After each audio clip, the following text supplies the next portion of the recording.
नाफेडची आहे, केंद्राची आहे. त्याच्यामुळे तुम्हाला विचार करावाच लागेल की आता यांना निवडून द्यायचा आहे की प्रताप दादांना निवडून द्यायचा आहे. हा विचार तुम्हाला करावाच लागेल. हे म्हणतात, मागच्या वेळेस मला ते एका सभेत त्यांनी म्हटलं की प्रताप दादा, तुमच्या बापांनी 10 वर्षात काय केलं, बापाने काय केलं, बापांनी नाही बापाने काय केलं, एकही शब्द. अरे तुमच्यापेक्षा ज्येष्ठ नेते आहेत, तुम्ही थोडस विचार करून बोला. बघा, आणि का म्हणून बोलायचं तुमच्या बाबतीत, तुम्ही तर आमच्यापेक्षा लहान आहात. तर काय म्हणाले, त्याच्या बापांनी 10 वर्षात काय आणलं, का हो विरंग भाऊ, तुम्ही 15 वर्षात काय आणलं, त्यांनी तर 2300 कोटी 2.5 वर्षात आणले. 2.5 वर्षात तुम्ही मात्र आपल्या चांदूर शहर राहत्या शहरामध्ये एक साधी पाणी पुरवठा योजना नाही आणू शकले. प्रताप दादांनी 2.5 वर्षात 64 कोटीची पुरवठा योजना दिली, पाणी पुरवठा योजना. आणि तुम्ही एक व्हिडिओ क्लिप सांगता आणि म्हणता की 2.5 वर्षात केलं तर मग 2.5 वर्ष झोपले होते का? तुमचे आघाडीचे मुख्यमंत्री उद्धव ठाकरे त्या 2.5 वर्ष कोरोना झोपले होते, त्याचा काय? त्याचा जबाब नाही देणार तुम्ही. या प्रकारची मूर्खपणाचे हे करतात. आता मागच्या वेळेस जिल्हा मध्यवर्ती बँकेमध्ये यांनी आपल्या पत्नीला बनवलं आणि त्याच्यात इतका घोटाळा केला की त्यांच्यावर ईडीची चौकशी चालू आहे सध्या. म्हणजे तुम्ही भ्रष्टाचार केला हे सिद्ध होते आणि तुम्ही आम्हाला म्हणता की तुम्ही काय केलं म्हणून. आता तुम्हाला या नांदगाव खंडेश्वर मध्ये अंधारेबाई आल्या होत्या.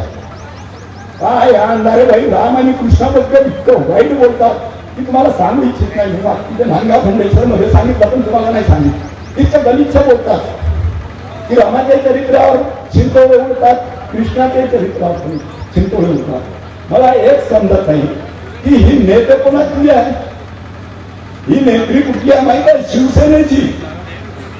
हिंदू हृदय सम्राट बाळासाहेब ठाकरे यांच्या सुपुत्राच्या नेत्यापदामध्ये पहिल्या नंबरवर आहे आणि ही हिंदुत्वाला अशी म्हणते तरी उद्धव ठाकरे हिला बाहेर काढत नाही. जातीय विद्वेष तुम्ही पसरवता, सांप्रदायिक विद्वेष तुम्ही पसरवता, मुस्लिमांना म्हणता इस्लाम खतरे में म्हणून तुम्ही भडकावता, दलितांना म्हणता की बाबासाहेबांच्या अनुयायांना तुम्ही म्हणता, दिशाभूल करता की संविधान बदलणार आहे. संविधान कसं बदलणार आहे सांगा ना मला तुम्ही. संविधान हा भारताचा आत्मा आहे आणि आत्मा जर काढून घेतला तर शरीर निर्जीव झाल्याशिवाय राहणार नाही हे त्यांना सांगू इच्छितो. असा कसा संविधान बदलणार? अरे या संविधान बदलण्याची गोष्ट करून राहिले तुम्ही. तर त्याच संविधानाचे शिल्पकार बाबासाहेब आंबेडकर यांना त्यांच्या शेवटच्या समितीने किती त्रास दिला हे त्यांच्या नेत्यांनी प्रत्येक दलितांना समजावून सांगायला पाहिजे. हे विश्वासदायक नाही आहे. या सर्व गोष्टी तुम्हाला समजून घ्यावं लागेल. आता आमचे राहुल बाबा म्हणजे राहुल गांधी तामिळनाडूच्या सभेत आले. काय म्हणतात ते कि मैं आपको गारंटी देता हूं कि आघाड़ी की सरकार अगर आ गई तो आपको 7,000 सोयाबीन का भाव मिलेगा. वाह, जैसे हे केंद्रातले प्रधानमंत्री आहे हे देणार आहे, नाफेड नाही देणार, हे देणार आहे. अरे मला सांगा की तुमच्या शेजारचा राहुल बाबा तुमच्या शेजारी कर्नाटक आहे. त्या कर्नाटकमध्ये 37 ते 41च्या दरम्यान भाव दिला जाऊन राहिलेला सोयाबीनला. तुम्हाला खोटं वाटत असेल तर गुगल मध्ये सर्च करा. बिदरचा भाव 3750 रुपये कालचा. बेळगावचा रेट 3900 रुपये सोयाबीनचा भाव. आणि तुम्ही आम्हाला सांगता की 7,000 रुपये देऊ म्हणून पाठवतो. तर आपल्या देशात प्रदेशात देऊन पहा, नंतर आम्हाला म्हणा. या प्रकारचे खोटे आश्वासन देऊ यांनी सर्वांना काय केलेलं आहे? मूर्ख बनवलेला आहे. म्हणून आपणास सांगतो मी की आपण पूर्ण विचार करू. खरोखर मी तुम्हाला सांगतो की मी प्रताप दादाच्या प्रेमापोटी आलेला आणि राष्ट्रप्रेमापोटी आलेला. मी माझा मोठ्या भावाचा धर्म निभवता, तुम्ही पक्ष कार्यकर्त्यांचा धर्म निभवता. तुम्हाला प्रत्येकाला जाऊन सांगायचं आहे, तुम्हाला एवढं लक्षात ठेवा. आणि प्रताप दादाला भरपूर मतांनी निवडून देऊ द्या अशी विनंती करून मी माझे 2 शब्द सांगतो. जय हिंद, जय भारत. धन्यवाद दादा. यानंतर मी प्रशांत भाऊ मूल यांना विनंती करतो की त्यांनी आपल्या 2 मिनिटात मनोगत व्यक्त करावं. 2च मिनिटं. हिंदवी स्वराज्याचे संस्थापक छत्रपती शिवराय, सामाजिक क्रांती जागृत महात्मा ज्योतिबा फुले, आरक्षणाधिकार राजे छत्रपती शाहू महाराज, तुम्हा आम्हाला माणूस म्हणून जगण्याचा अधिकार देणारे विश्वरत्न परमपूज्य बोधिसत्व डॉक्टर बाबासाहेब आंबेडकर यांना विनम्र अभिवादन करतो. भारतीय जनता पार्टी व महायुतीचे अधिकृत उमेदवार सन्माननीय प्रताप दादा सर यांना मतरूपी आशीर्वाद देण्यासाठी जमलेल्या माझ्या मतदार बंधू भगिनींनो आणि युवक मित्रांनो, वेळ कमी आहे. आजच्या सभेचे मुख्य आकर्षण या देशाचे कृषी मंत्री शिवराज सिंह चौहान यांच्या संदर्भातली एक गोष्ट सांगतो. दादा, डॉक्टर बाबासाहेब आंबेडकरांचा जन्म मऊ या ठिकाणी झाला. त्या गावाचं नाव होतं मऊ. आणि आम्ही एक डिमांड करत होतो, एक मागणी करत होतो की मऊ या गावाचं नामांतर झालं पाहिजे. हे डिमांड करायच्या आधीच सन्माननीय शिवराज चौहान साहेबांनी त्या मऊ गावाचं नामांतरण केलं. माहिती आहे काय नाव ठेवलं? त्या गावाचं नाव ठेवलं डॉक्टर बाबासाहेब आंबेडकर नगर मऊ. विचार करा, अरे इथं तर डॉक्टर बाबासाहेब आंबेडकरच्या विद्यापीठासाठी आम्हाला 14 वर्ष संघर्ष करावा लागते. नुसता संघर्ष करावा लागत नाही तर आमच्या दलित बांधवांची यांनी बळी सुद्धा घेतले. 25 दलित बांधव मारले या काँग्रेस सरकारनं. आणि तिथं शिवराज सिंह चौहान फक्त त्यांना माहीत झालं कानावर, एका मिनिटात एका झटक्यात त्यांनी त्या मऊच्या गावाचं नाव डॉक्टर बाबासाहेब आंबेडकर नाव दिलं. म्हणून आज मला दादाला मी धन्यवाद देतो की शिवराज सिंह चौहान यांच्या मंचावर मला इथं उपस्थित राहण्याचा त्यांच्यामुळं योग आला. धन्यवाद दादा. बांधवांनो, राहुल गांधीजी धामणगावला आले होते आणि म्हणे डायरी असेल तर लाल डायरी पुस्तक बरोबर आहे ना, ते घेऊन म्हणे संविधान बचाना है. अरे दादा राहुलजी गांधी, पहिले ते संविधान वाचून तर घे. एखाद्या पत्रकारानं त्यांना प्रश्न विचाराव की डॉक्टर बाबासाहेब आंबेडकरांनी संविधान किती दिवसात लिहिलं, त्यांचं उत्तरच त्यांच्याजवळ येत नाही. आम्हाला विचारा, आम्ही सांगतो किती दिवसात संविधान लिहिलं. 2 वर्ष 11 महिने 17 दिवस झाले डॉक्टर बाबासाहेब आंबेडकरांनी संविधान लिहिलं. आणि संविधानामध्ये तुम्हा आम्हाला इथल्या ओबीसीला, इथल्या दलितांना, इथल्या आदिवासींना आम्हाला बाबासाहेब आंबेडकरांनी मोठ्या कष्टाने आरक्षण दिलं. आणि हे महाशय विदेशात जाऊन, ते अमेरिकेत जाऊन म्हणतात, जर काँग्रेस पक्ष या देशाच्या सत्तेत आला तर आम्ही तुमचं आरक्षण खतम करू. आता त्यांच्या वडिलाचं मला नाव नाही काढत आहे. दादा म्हणे आपली संस्कृती नाही म्हणे. पण माझ्यासारखं म्हटलं, राहुलजी गांधी तुमच्या वडिलांना आम्हाला आरक्षण दिलं काय, तुम्ही खतम करणार आहे? अरे आमच्या बापाने आम्हाला आरक्षण दिलं, त्याचं नाव आहे डॉक्टर बाबासाहेब आंबेडकर. तुम्ही काय आरक्षण खतम करू शकता? आम्ही तुम्हाला खतम केल्याशिवाय राहणार नाही.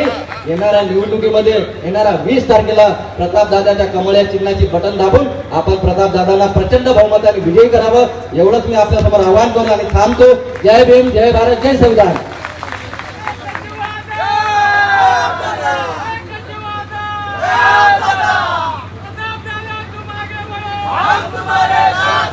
आपले धामणगावचे तालुकाध्यक्ष मनोज बोटाके यांना विनंती करतो की त्यांनी 1 मिनिटात आपलं मनोगत व्यक्त करावं.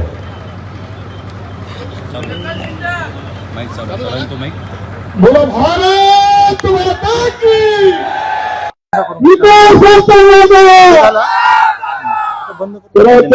करणारी गुरुदेव शक्ती वंदनीय राष्ट्रसंत तुकडोजी महाराज यांचे चरणी विनम्र अभिवादन करतो. मंचावर उपस्थित आपले लाडके आमदार माननीय प्रतापदादा अडसे, त्यासोबत गुजरातचे आमदार श्री पटेल साहेब आणि मंचावर उपस्थित सर्व मान्यवर मंडळी आणि येणारे आपल्या देशाचे कृषी मंत्री श्री शिवराज सिंह चौहान अवघ्या 5 मिनिटात या ठिकाणी पोहोचणार आहे. त्यामुळे मला 1च मिनिटाचा वेळ मिळाला. मी आपल्याला सांगू इच्छितो बंधू, आपण पाहिलाय हा मतदारसंघ घडताय, कारण पहिला आपला या मतदारसंघात नारा होता एकच वादा प्रताप दादा, परंतु जनतेने नारा बदलवलाय विकासाचा वादा प्रताप दादा. त्यांनी वादा केला, त्यांनी निभावला. आणि महायुतीचं सरकार जे बोलते ते करून दाखवते. आणि खरोखर आपल्याला माहित आहे, आपल्या महाराष्ट्रात आपल्या शेतकऱ्यांचं वीज बिल जर या 60-50-60 वर्षापासून कोणी माफ केलं असेल तर महायुतीच्या सरकारने केलं. लाडक्या बहिणीच्या खात्यात जिंदगीत जेवढे पैसे आले नव्हते बंधूंना तेवढे पैसे मायमार्लींना मिळाले. तसं आपलं हे सरकार आणि या सरकारला सरकार तर येणार होते पण मान्य दादांना आपल्याला मंत्रालयात पाठवत आहे आणि तिकडून आपल्या मतदारसंघात लाल दिव्याची गाडी पाहायची कारण भाऊचं राहिलेलं स्वप्न आपल्याला पूर्ण करत आहे. म्हणून आपण येणाऱ्या 20 तारखेला सर्व कार्यकर्त्यांनी दादाच्या पाठीशी उभं राहून एक एक मतदार मतदानापर्यंत पोहोचून लाखोच्या संख्येने दादाला विजयी करावं एवढीच आपल्याला विनंती करतो आणि थांबतो. जय हिंद जय महाराष्ट्र. धन्यवाद बरोबर. यानंतर आपले लाडके आमदार माननीय प्रताप दादा यांना मी विनंती करतो की त्यांनी आपलं मनोगत याचं व्यक्त करावं. प्रताप दादा तू मागे वळो. प्रताप दादा तू मागे वळो. विकासाचा वादा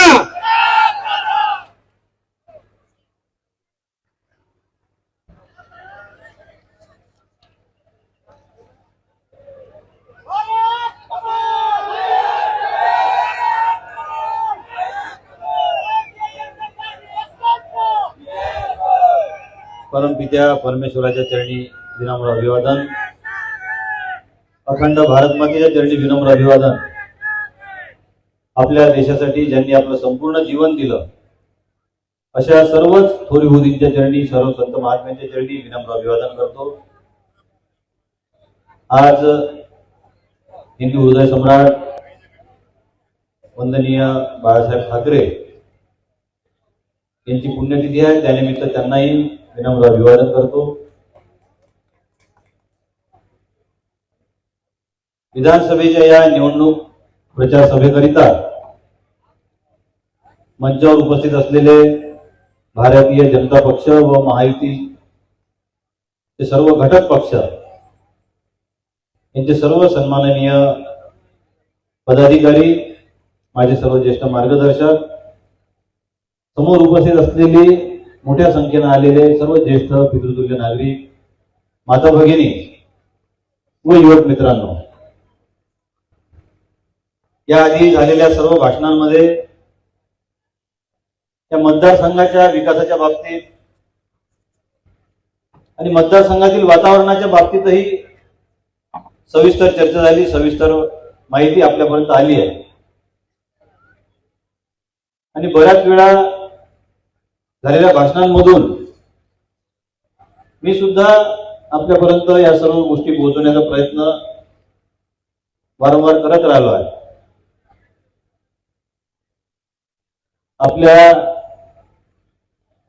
मतदारसंघामध्ये 15 वर्षाच्या मागील माजी आमदारांचा कार्यकाळ आणि आपल्याला मिळालेला 5 वर्षाचा कार्यकाळ आणि या 5 वर्षाच्या कार्यकाळामध्ये आपल्या सगळ्यांना कल्पना आहे की 2.5 वर्ष हा कोरोनाचा काळ होता आणि संपूर्ण जग त्यावेळी ठप्प झालं होतं. त्यावेळी संपूर्ण जगातच कुठेही विकास कामं पाहिजे त्या प्रमाणात सुरू नव्हते, शक्य नव्हते. आणि म्हणून जेव्हा मी 2.5 वर्षाचा उल्लेख करतो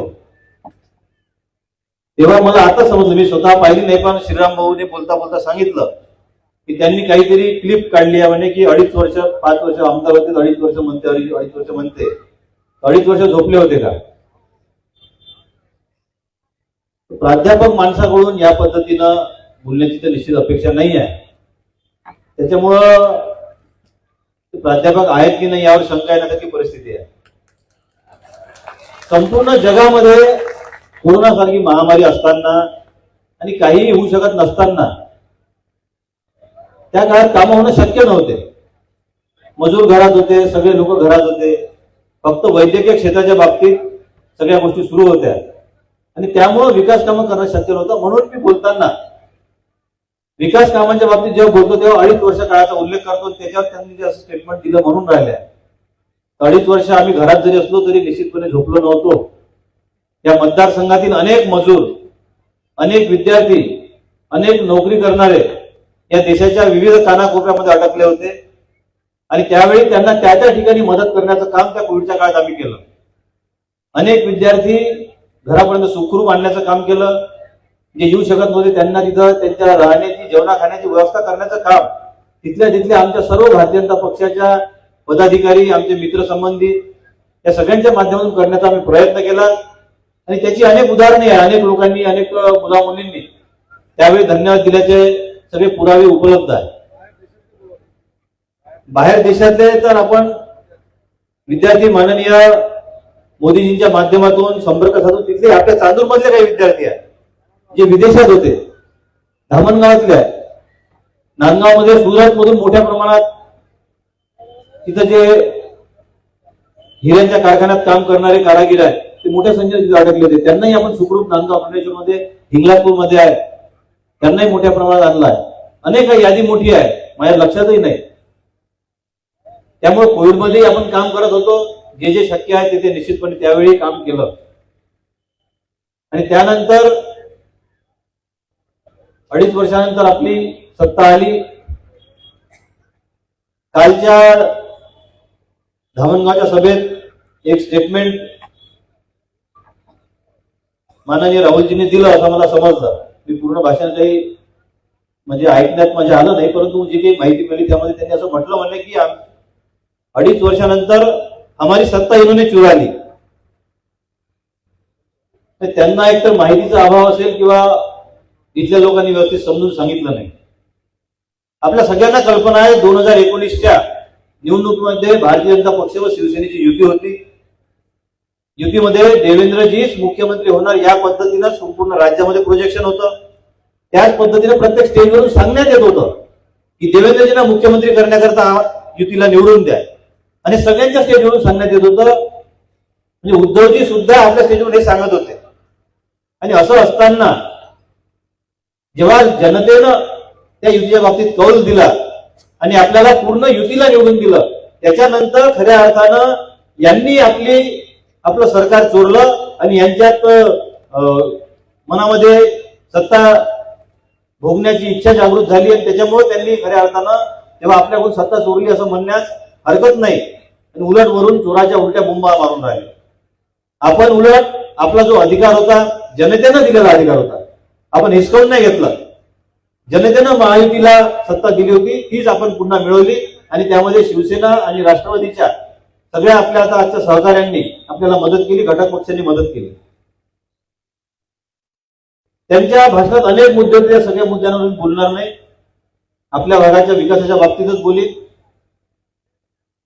मगाशी श्रीराम भाऊंनी बोलताना सांगितलं की विकास कामाच्या बाबतीत बोलताना जेव्हा आपण तुलना करून राहिलोय 15 वर्ष त्यांची आणि 2.5 वर्ष आपले, ते त्यांच्या फार जिव्हारी लागलं. आणि मग त्यांनी भाऊंच्या कार्यकाळाची सुद्धा तुलना करण्याचा प्रयत्न केला. वास्तविक तुलना जे 2 उमेदवार असते त्यांच्या कार्यकाळाची करायला पाहिजे. तसाच हिशोब केला तर मग काँग्रेस भाजप असा हिशोब करायचा असेल तर मग 60 वर्षाच्या काँग्रेसनं काय केलं आणि मग 22 वर्षात आम्ही काय केलं याचा हिशोब करावा लागेल. त्याच्यात ते तर कुठं निघून जाईल, कुठंच म्हणजे पासांगाती बसणार नाही. पण ते करत असताना या धामणगाव विधानसभेतलेच नाही तर संपूर्ण महाराष्ट्रातले विरोधी पक्षासह त्या संपूर्ण विदर्भातले, महाराष्ट्रातले भाऊंवर प्रेम करणारे अनेक लोक आहेत. मोठमोठे लोक आहेत, मोठमोठे नेते आहेत जे सातत्यानं एकमेकांच्या विरोधात भांडत राहिले. भाऊ त्यांच्या विरोधात पूर्ण ताकदीनं भांडले, त्यांच्या विरोधात आक्रमक प्रचार केला. परंतु या संपूर्ण महाराष्ट्रात असं कधी घडलं नाही की भाऊच्या बाबतीत एखाद्या व्यक्तीनं किती मोठा नेता असला तरी त्यानंही भाऊच्या बाबतीत कधी एकेरी उल्लेख करून या पद्धतीने बोलले नाही. परंतु यांनी अत्यंत खालच्या पातळीवर जाऊन भाऊंबद्दल उल्लेख केला. माजी आमदारांनी त्यांच्या बुद्धीचं आणि संस्कारांचं प्रदर्शन निश्चितपणे त्या वक्तव्यातून केलं. त्यांचे संस्कार कसे आहेत आणि वरिष्ठांबद्दलचा मान सन्मान तर त्यांच्यामध्ये कधी नव्हताच. स्वतःच्या पक्षातले असो की दुसऱ्या पक्षातले असो, वयानं ज्येष्ठ असणारे, आपल्यापेक्षा 10-12 वर्षांना मोठे असणारे जे लोक होते, त्यांना सुद्धा अरेतुरे करणं, या पद्धतीची त्यांची आजपर्यंत वागणूक राहिली आहे. त्याच्यामुळे त्यांच्याकडून अपेक्षा नव्हतीच, पण तरी या पद्धतीनं खालच्या स्तरावर जाऊन भाऊंबद्दल त्यांनी जे उद्गार काढले, त्यानंतर या मतदारसंघातला भाऊंवर प्रेम करणारा एकही व्यक्ती स्वस्थ बसणार नाही आणि त्यांना त्यांची जागा दाखवल्याशिवाय राहणार नाही, हा मला विश्वास आहे. पूर्ण आयुष्य या पक्षाकरता, या समाजाकरता, आपल्या मतदारसंघाकरता, या विदर्भाकरता त्यांनी खर्ची घातलं आणि आज त्यांची तब्येत बरी नसताना ते या निवडणुकीमध्ये सहभागी होऊ शकत नाही प्रत्यक्ष. आणि अशा परिस्थितीमध्ये अशा पद्धतीचं विरोधकांनी वक्तव्य करणं हे अत्यंत लाजिरवाणं आहे. आपल्या मतदारसंघासाठी लाजिरवाणं आहे.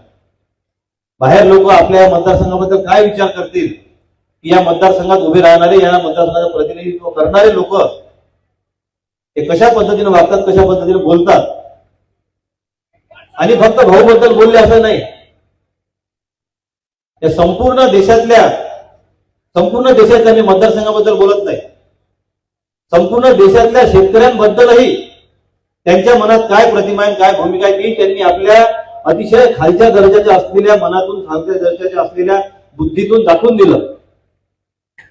नांदगाव खंडेश्वरला जी सभा झाली त्यामध्ये त्यांनी शेतकऱ्यांच्या बाबतीत वक्तव्य केलं की जो लहान शेतकरी आहे, 2 एकराचा, 5 एकराचा, 10 एकराचा, तो शेतकरी दारू पिते, नशा करते आणि म्हणून मग त्याच्या किडन्यानं लिव्हर फेल होते, मग त्यांचा आम्हाला इलाज करावा. शेतकऱ्यांबद्दल एवढी खालची मानसिकता असणारा माणूस आपल्याला मतदारसंघात चालणार आहे का, याचा विचार करावा लागणार आहे. आणि शेतकरी काही फक्त पुरुष नाही आहे, मोठ्या प्रमाणात आमच्या माता भगिनी सुद्धा शेती करतात, त्या सुद्धा शेतकरी आहे. आणि त्यांच्याबद्दल सुद्धा त्यांनी याच पद्धतीनं सरसकट एकाच शब्दात सगळ्या शेतकऱ्यांना अपमानित करण्याचं काम ज्या माणसानं केलं, त्याला त्याची जागा दाखवण्याचं काम या मतदारसंघातील शेतकरी करतील, हाही मला विश्वास आहे. आमच्या माता भगिनींच्या बाबतीत त्यांचे विचार काय आहे, अनेकांना कदाचित कल्पना असेल, पाहिलं असेल, आपण एकमेकांबद्दल जेव्हा बोलतो, एकमेकांच्या विरोधात उभं राहतो, संविधानाबद्दल खूप चर्चा करून राहिले, संविधानाचा आम्ही आदर करतो, बदलू देणार नाही, हे ते. संविधान बदलण्याची कोणातही ताकद नाही आणि जोपर्यंत चंद्र सूर्य आहे तोपर्यंत संविधानाला कोणी हातही लावू शकणार नाही, हे मोदीजींसह आमच्या सर्व नेत्यांनी स्पष्टपणे सांगितलं. पण ज्या बाबासाहेबांचा आणि संविधानाचा उल्लेख करून ते बोलतात, त्याच संविधानानं निवडणुकीमध्ये प्रत्येकाला अधिकार दिला आहे की कोणीही कोणत्याही पक्षाकडून किंवा अपक्ष कोणाच्या विरोधात उभा राहू शकतो. आणि जिल्हा बँकेच्या निवडणुकीमध्ये जेव्हा यांच्या विरोधात पॅनल पडलं तेव्हा यांची तळपाजी आज मस्तकात गेली. कारण जिल्हा बँकेच्या माध्यमातून शेतकऱ्यांचा पैसा लुटायचा होता, शेतकऱ्यांसाठी असणारा पैसा जो थेट त्यांच्यापर्यंत जायला पाहिजे होता, त्यांना कर्जरूपानं मदत मिळायला पाहिजे होती, त्यांच्या योजनांमध्ये त्या पैशाचा वापर व्हायला पाहिजे होता, तो न वापरता कमिशनसाठी फक्त चुकीच्या पद्धतीने 700 कोटींची गुंतवणूक वेगळ्या पद्धतीने केली. त्या प्रकरणात चौकशी सुरू आहे आणि ते पैसे आपल्या हातातून जातील याच्या आधी अवरोध निवडून आले होते. त्यामुळे आता ही निवडणूक झाली तर निवडून येतो की नाही आणि बँक हातात राहते का नाही आणि मग आपल्याला हे सगळं खायला मिळते की नाही, या भीतीपोटी ते फ्रस्ट्रेट झाले, चिडचिड झाले. आणि जेव्हा निवडणूक संपली आणि हे चांदूरमधून संचालक म्हणून निवडून आले तेव्हा अत्यंत खालच्या स्तरावर जाऊन त्या उन्मादात त्यांनी आपल्या विरोधकांना, जे त्यांच्या विरोधात उभे होते, त्यांना आई बहिणीवरून शिव्या दिल्या. त्या विरोधात त्यांच्या घरावर आंदोलन झालं आणि त्या गुन्ह्यासाठी त्यांच्यावर गुन्हा सुद्धा दाखल झालेला आहे. ते समोर नका ठेवू, माझं दिसणार नाही. इकडे हा स्पीकरच्या मागे, स्पीकरला टेकून ठेवा.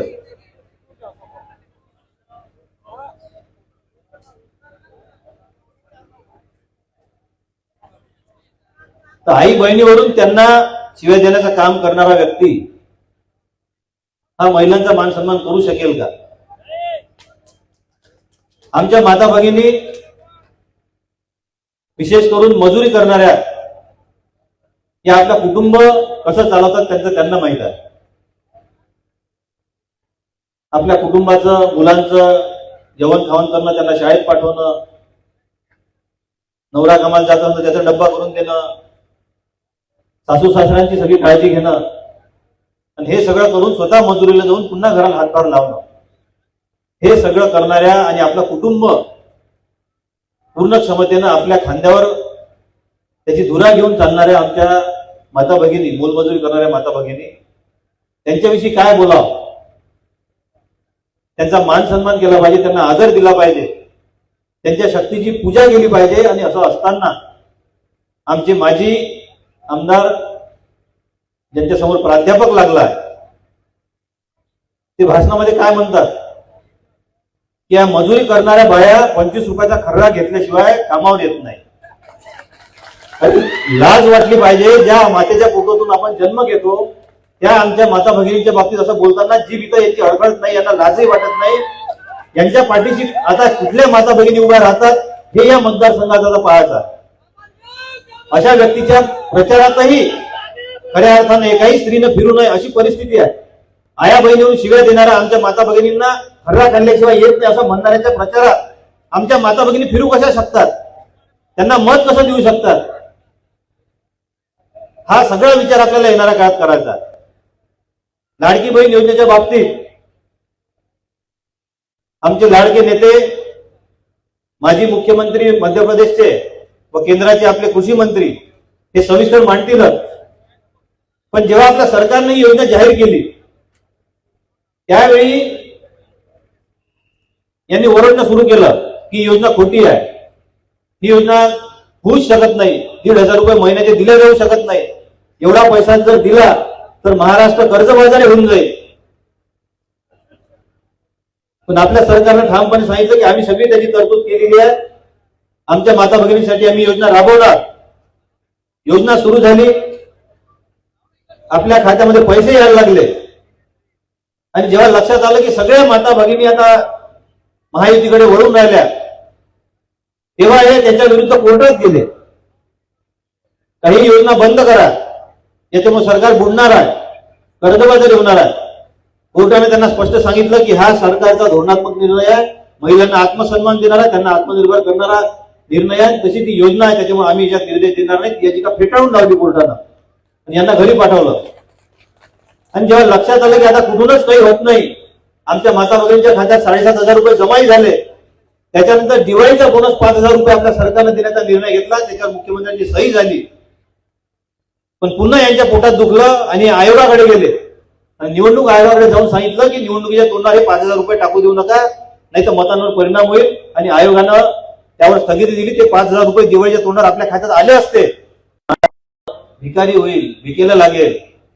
त्यांच्याच वचननाम्यात आज काय की आम्ही महालक्ष्मी योजना सुरू करू आणि 3,000 रुपये देऊ. आता 3,000 रुपये तुम्ही कुठून आणणार आहे?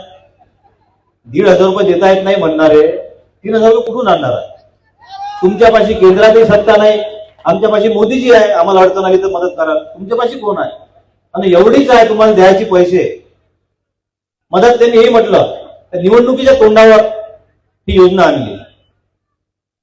पण निवडणुकीच्या तोंडावर योजना आणली असं तुम्ही म्हणत असताना आम्ही तर पैसेही खात्यात जमा केले, 7,500 रुपये जमा केले, किस्ता जमा केल्या, बोनसही देऊन आलो होतो. तुम्ही 2.5 वर्ष सत्तेत होते, तुम्हाला बुद्धी सुचली नाही का महिलांसाठी काही केलं पाहिजे म्हणून?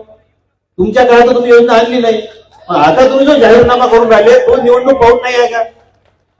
त्याच्यामुळे यांना कुठल्याही तोंडानं आपल्या समोर येण्याची यांची पात्रता नाही. आणि एक जबाबदारीने सांगतो की ते जर आले पत्र घेऊन त्यांनी दिलंय 3,000 रुपये देणार, त्यांना म्हणा की पहिले एक काम करा, कर्नाटकमध्ये, तेलंगणामध्ये, हिमाचलमध्ये तिथं आमच्या माता भगिनींना 3,000 रुपये देऊन दाखवा, त्याच्यानंतर आमच्यापाशी मतं मागायला. या 3ही राज्यात ही योजना सुरू होती. हिमाचलमध्ये, कर्नाटकमध्ये, तेलंगणामध्ये आमच्या माता भगिनींसाठी योजना सुरू होती, प्रस्तावित होती. आणि काँग्रेसचं सरकार आल्याबरोबर या सर्व 3ही राज्यांमध्ये या योजनांना स्थगिती देण्यात आली. त्याच्यामुळं हे आपल्यासाठी काही करू शकत नाही, 70 वर्षात काही केलं नाही. मागच्या 2.5 वर्षातही काही केलं नाही आणि भविष्यातही काही करू शकणार नाही. म्हणून माझी आपल्या सगळ्यांना विनंती आहे. आणि दुसरी महत्वाची गोष्ट की आपले जेवढे राज्य आहे, मध्य प्रदेश आहे, छत्तीसगड आहे, आसाम आहे, हरियाणा आहे आणि महाराष्ट्र, या 5ही ठिकाणी लाडकी बहीण योजना सुरू आहे, चांगल्या पद्धतीने सुरू आहे. त्यामुळे भविष्यातही ही योजना आपणच देऊ शकतो. 1500च्या ऐवजी आपण 2100 रुपये आता देणार आहोत. शेतकऱ्यांसाठी आपल्या सरकारनं अत्यंत चांगले निर्णय घेतले. शेतकऱ्यांकरिता मोफत वीज देण्याचा निर्णय आपल्या सरकारनं घेतलाय आणि त्या माध्यमातून सर्व शेतकऱ्यांना आता मोफत झिरोचे बिल येणार आहे. एजी फिडरचं बिल भरायची गरज पडणार नाही. आणि याच्याही पुढे जाऊन सध्याची आपली अडचण आहे की आपल्याला दिवसा 3 दिवस रात्री 4 दिवस लाईन मिळते, त्यामुळे ओलितासाठी मोठ्या प्रमाणात त्रास होतो आणि समस्याही बऱ्याच त्याच्यामुळे निर्माण होतात.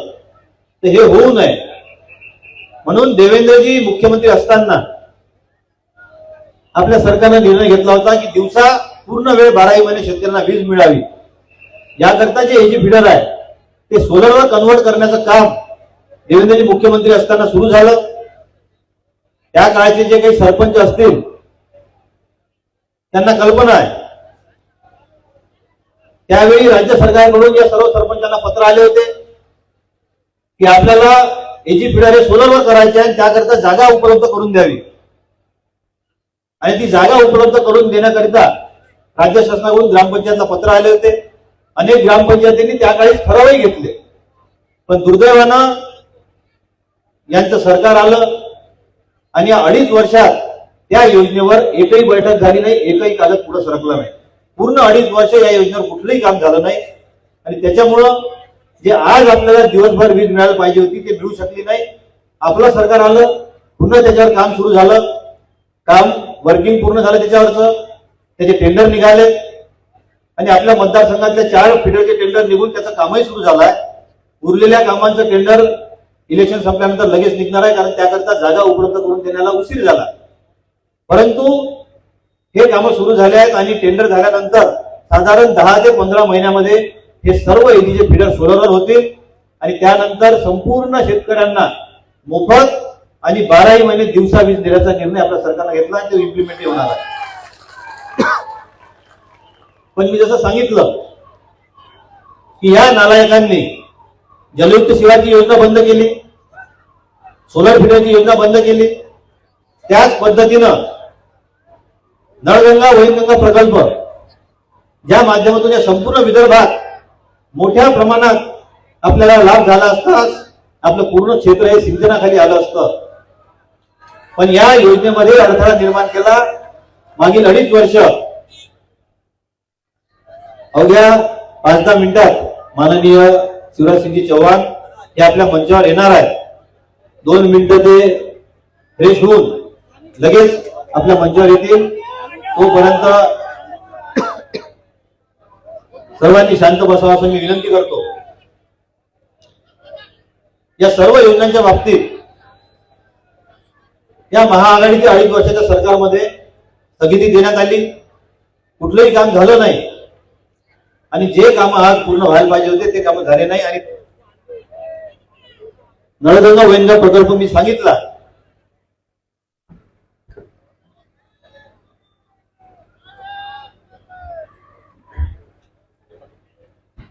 तो प्रकल्प आपलं सरकार आल्यानंतर पुन्हा त्याच्यावर काम सुरू झालं, बैठका झाल्या, सगळ्या फॉर्मॅलिटीज पूर्ण झाल्या आणि आता ते टेंडर स्टेजला आहे.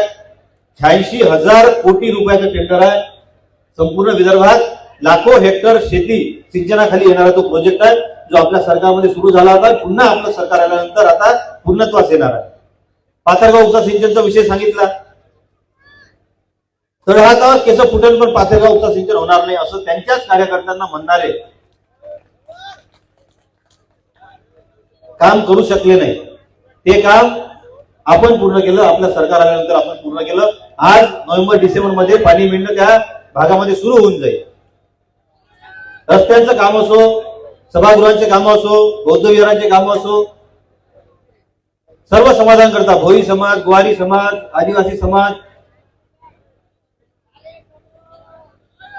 मुस्लिम धर्मातले आपले सगळे समाज बांधव, ओबीसी समाज बांधव, ओपन मधले समाज बांधव, या प्रत्येकाने जिथे जिथे मागणी केली, जेव्हा जेव्हा मागणी केली तेव्हा त्या सर्व मागण्या पूर्ण करण्याचं काम कुठलाही पक्षपात, कुठलाही जातीभेद न पाळता आपण केला. या 2.5 वर्षामध्ये कोणालाही पक्ष विचारला गेला नाही, तुझ्या गावात किती मतं आहे हे विचारलं गेलं नाही, तुझ्या गावाची मतदारांची संख्या किती आहे हे विचारलं गेलं नाही.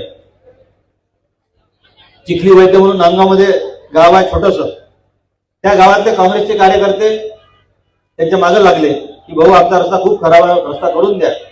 तेव्हा काँग्रेसच्याच त्या कार्यकर्त्यांना यांनी उत्तर दिलं की तुझ्या गावात छटाकभर गाव आहे, एवढीशे लोकसंख्या, एवढीशे मत आहे, त्याच्यासाठी करोडो रुपये टाकाल परवडते का, हे उत्तर त्यांनी दिलं. आणि मी अभिमानानं सांगू शकतो, आनंदानं सांगू शकतो की आपण आपल्या महायुतीच्या सरकारमध्ये तो रस्ता टाकलाय. 1.5 कोटी रुपये त्याच्यावर टाकले, त्याचंही काम आता टेंडरी झालं, काम सुरू होईल. त्यामुळे असा कुठलाही भेदभाव न करता काम करण्याचा प्रयत्न आपण केला, त्यामध्ये यश आलं. आणि 1-2 ठिकाणी भाषणात ते बोलले का जिथं तिथं बोर्ड लागले आहेत पण कामं काही होऊन नाही राहिले. आता मतदारसंघात या स्पीडनं ते फिरून राहिले, एवढ्या लवकर सभा घेऊन राहिले, जिथं पहिले पोहोचायला 2 घंटे लागत होते तिथं अर्ध्या तासात पोहोचून राहिले. सगळे रस्ते आपल्या सरकारमध्ये आपण केलेले आहेत. यांच्या कार्यकाळात खड्डे झटके खात फिरावं लागत होतं. आज सगळ्या वरच्या नेत्यांना घेऊन येऊन राहिले तर ते समाधानानं चांगल्या रस्त्याने चालले, नाही तर याच्या नेत्यांनी शिवाय दिल्या असत्या का कोणत्या रस्त्याने आणलं म्हणून, त्या काळात आले असते. आणि आपल्या सगळ्याला कल्पना आहे, मधल्या काळात जो कार्यक्रम झाला आपल्या सरकारनं रस्ते दिले, मी आमदार होतो, पालकमंत्री यशोमतीताई होत्या, त्यावेळेस त्या सत्तेचा फायदा घेऊन यांनी भूमिपूजन करायला ताईला आणलं होतं रस्त्याचं. तेव्हा त्यांनी यांनी म्हटलं होतं काय रस्ते आहे म्हणून. त्याच्यानंतर आपल्या काळात हे कामं झाले, रस्ते चांगले झाले, अनेक ठिकाणी सभागृह झाले, त्यामध्ये छोटे मोठे कार्यक्रम गावातले होऊन राहिले आहे. म्हणून मला अशी अपेक्षा आहे की जनतेनं आपण उत्तर दिलं पाहिजे. जेव्हा हे स्टेटमेंट देतात तर कामं झाले नाही, कामं काही एका रात्रीत होत नसतात, त्याची प्रक्रिया आहे. त्या सगळ्या प्रक्रिया पूर्ण करून आपण टेंडर झाल्यानंतर सगळ्या कामाची भूमिपूजन केलेली आहे, सगळ्या कामांचे टेंडर झालेले आहे, वर्क ऑर्डर झाल्या आहे आणि त्यानंतरच आपण भूमिपूजन केले. त्यामुळे हे सर्व कामं निश्चितपणे 100% पूर्ण होतील. आपलं सरकार आल्यानंतर या सगळ्या कामां तसे बरेचसे कामं सुरूही आहे, त्यांच्या म्हणण्यात काही फार तथ्य नाही आहे आणि आपण तपासलं तर लक्षात येईल. या उलट 15 वर्ष आधी यांनी भूमिपूजन करून ठेवलेले बोर्ड तसेच अजून पडून तिथं काहीच काम झालं नाही. दरवर्षी इलेक्शन आले की त्यांना सवय होती, पण या पद्धतीनं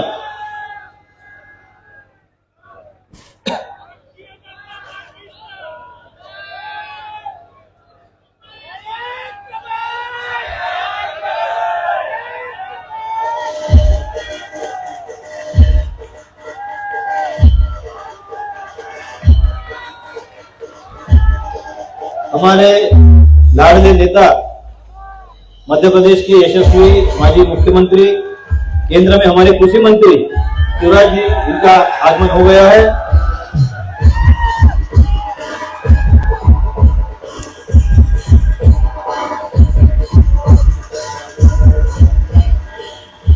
मी आपल्या सर्व उपस्थित कार्यकर्त्यांना, मतदारांना, नागरिकांना विनंती करतो की आपले सन्माननीय केंद्रीय मंत्री, आमच्या सगळ्या महिलांमध्ये, मुलींमध्ये प्रसिद्ध असलेले मामा माननीय शिवराज सिंगजी चौहान यांचं टाळ्या वाजून आपण सगळ्यांनी स्वागत करावं.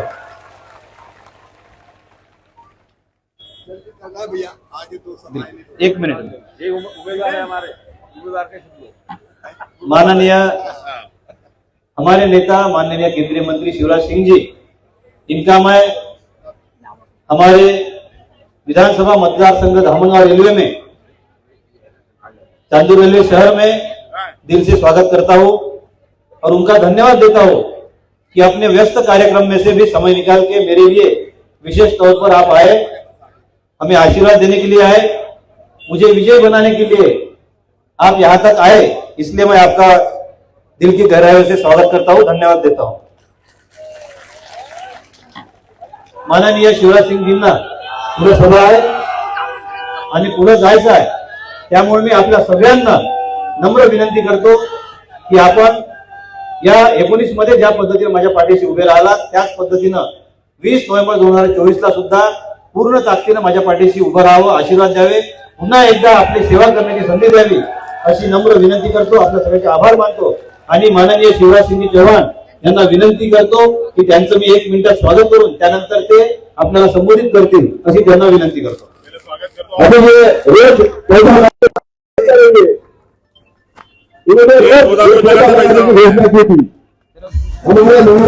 बहुत बहुत शुभेच्छा। शिवराज सिंह जी चौहान वो अपने लड़के मामा, ये मैं आपको शुभकामनाएं।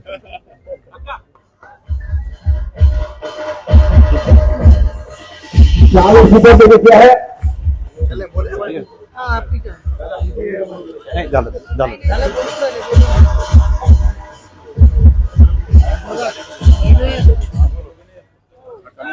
बोले भारत माता की जय, महाराज की, सभा में आई बहनों भाइयों की और मेरे भांजे और भांजियों की।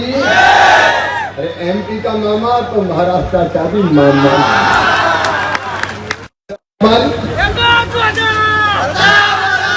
हमारे लोकप्रिय उम्मीदवार आदरणीय प्रताप दादा, ताली बजा के स्वागत करा।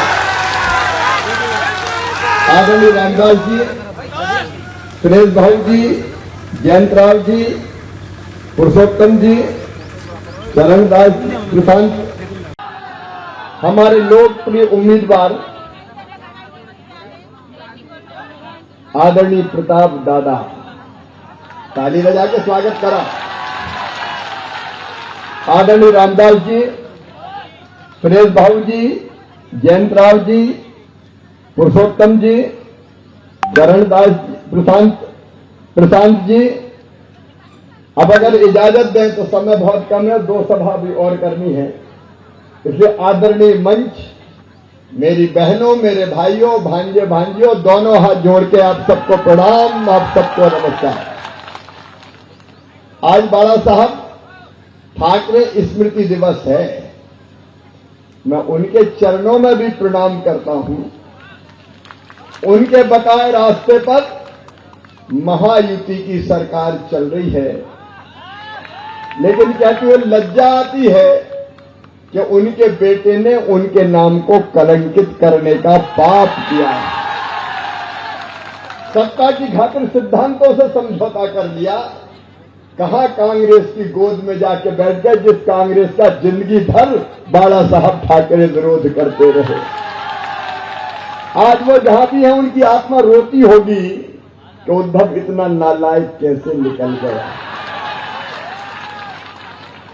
आज मैं अरुण भाऊ के चरणों में भी प्रणाम करता हूं, हमारे नेता जिन्होंने जनसंघ और भारतीय जनता पार्टी के एक एक कार्यकर्ता को खड़ा किया। गांव गांव में पार्टी उन्होंने बनाई और बढ़ाई, वो हमारी प्रेरणा है। वो जल्दी स्वस्थ होकर हमको आशीर्वाद दे, भगवान से यही प्रार्थना है। मेरे बहनों और भाइयों, आप सबसे मेरा निवेदन है, ये कांग्रेस महाविकास अघाड़ी, ये महाविकास अघाड़ी नहीं है, महाविनाश अघाड़ी है। महाराष्ट्र का सब कुछ ये बर्बाद कर रहे थे।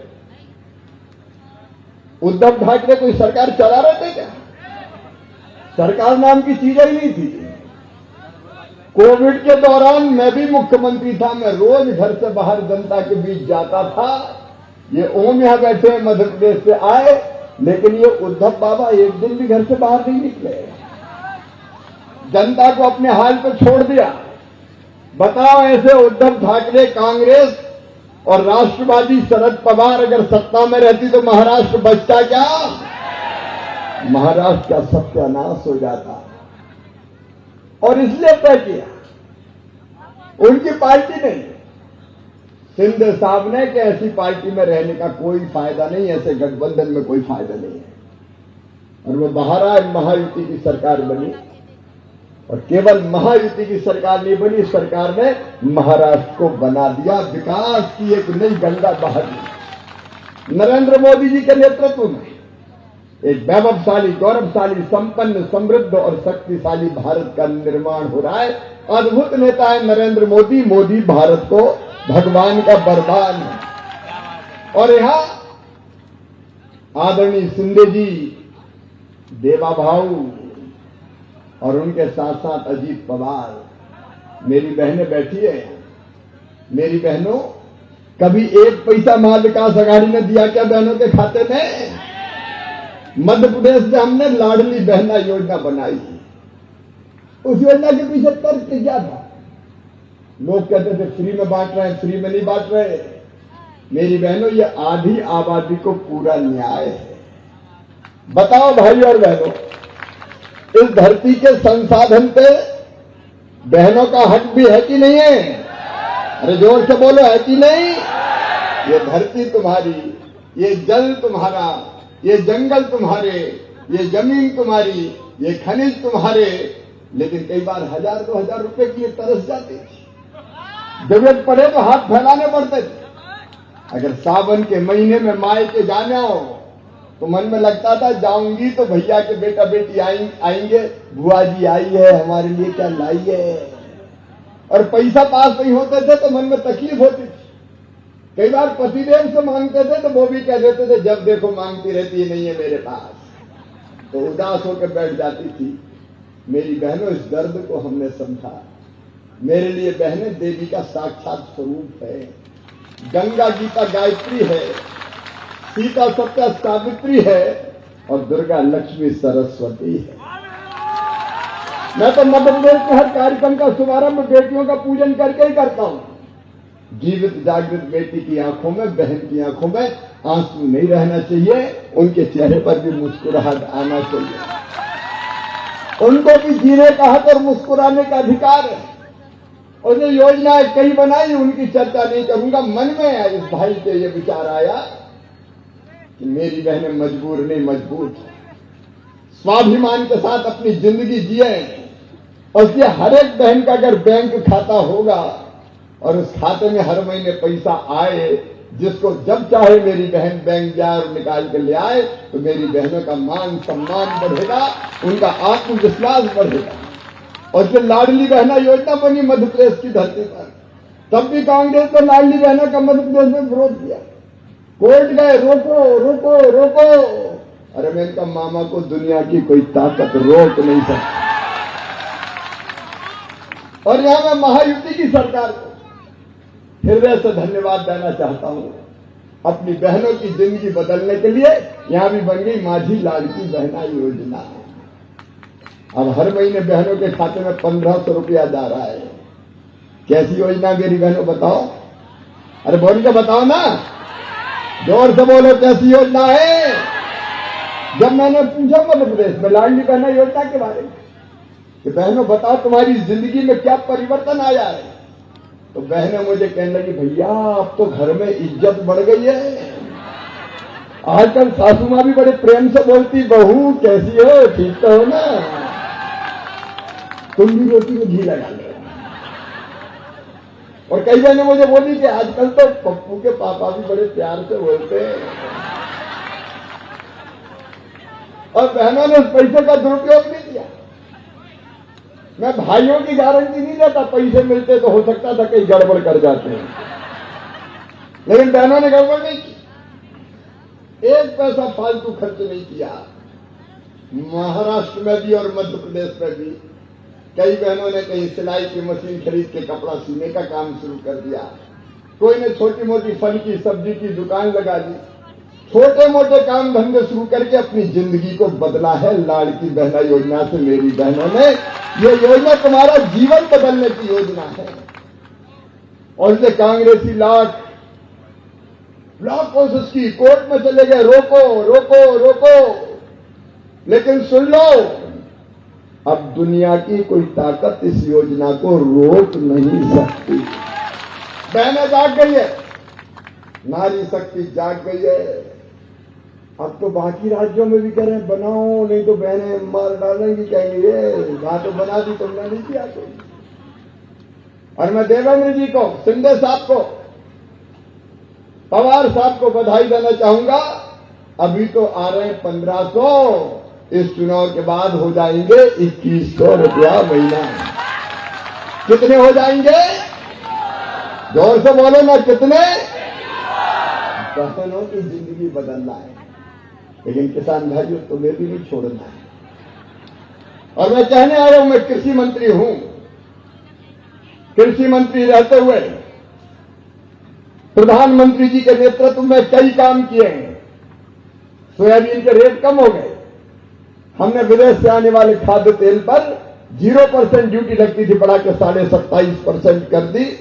और मैं कह रहा हूं आज कृषि मंत्री की हैसियत से, किसान भाइयों, 4,892 रुपया में एक एक दाना सोयाबीन का खरीदूंगा। बीच में दिक्कत आ रही थी, उसके कारण मॉइस्चर ज्यादा है, तो सोयाबीन की खरीदी नहीं हो रही थी। ये ऑर्डर लेके आया हूं तुम्हारे लिए, ऑर्डर। सोयाबीन में जो मॉइस्चर था, नमी थी, वो केवल 12% नमी में खरीदी अलाउ करते थे, उसको बढ़ा के 15% कर दिया गया है। एक दाना भी खरीदे बिना नहीं बचेगा। और अब तो तय कर लिया है ये महायुति की सरकार ने, आगे सोयाबीन भी 6,000 रुपया क्विंटल खरीदा जाएगा। किसान भाइयों, पहली बार हुआ हिंदुस्तान में जब 5,000 रुपये प्रति हेक्टर सोयाबीन और कपास के किसानों को दिया जा रहा है कि ले लो भाई।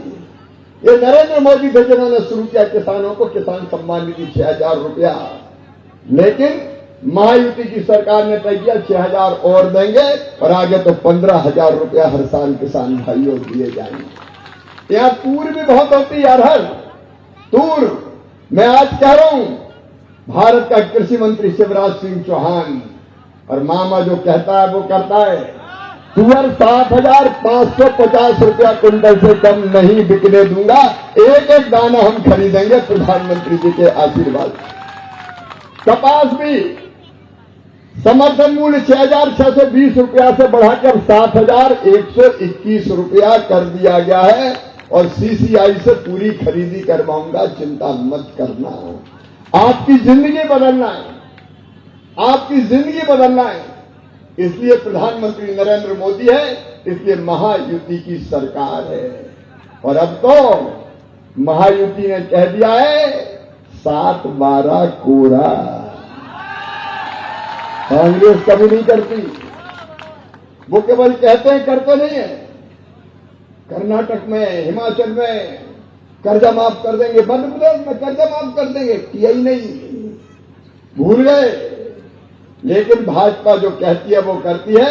रघुकुल रीत सदा चली आई, प्राण जाए पर।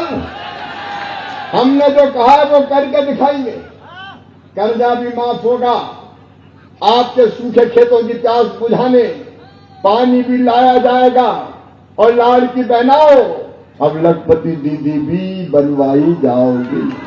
वो विभागी मेरे ही पास, प्रताप भाऊ, प्रताप दादा, भाऊ दादा है, दादा। ये दादा किसी को तंग करने वाला दादा नहीं है, सबका संरक्षक है। प्रताप दादा सूची बना ले, ग्रामीण विकास मंत्री भी मामा है यार, चिंता मत करना। 2 काम करना, ज्यादा समय मेरे पास नहीं है। एक तो किसान के खेतों में रास्ता चाहिए कि नहीं, पगडंडी बनना चाहिए कि नहीं। तो सड़क का मंत्री भी मैं ही हूं आजकल। पगडंडी बनवाने के लिए प्रधानमंत्री ग्राम सड़क योजना में पैसा देंगे, ताकि गांव गांव में पगडंडी खेतों में बन जाए। और दूसरे मेरी बहनों, लखपति दीदी मतलब वो जिसकी आमदनी साल में 1 लाख रुपया घर का काम करते हुए हो जाना चाहिए। क्यों बहन गरीब रहे? और लखपति दीदी बनाने का डिपार्टमेंट भी मोदी जी ने मुझे ही दिया है। महिला सेल्फ हेल्प ग्रुप के माध्यम से हम बहनों की आमदनी इतनी बढ़ाएंगे कि 10,000 रुपया महीना से हो जाए। 2100 तो अलग आएंगे, 10,000 रुपया महीना और करना। और बताओ कच्चे घर में कौन कौन रह रहे हैं, जरा हाथ उठाओ। कच्चे घर में जिनके पक्के मकान ना हो।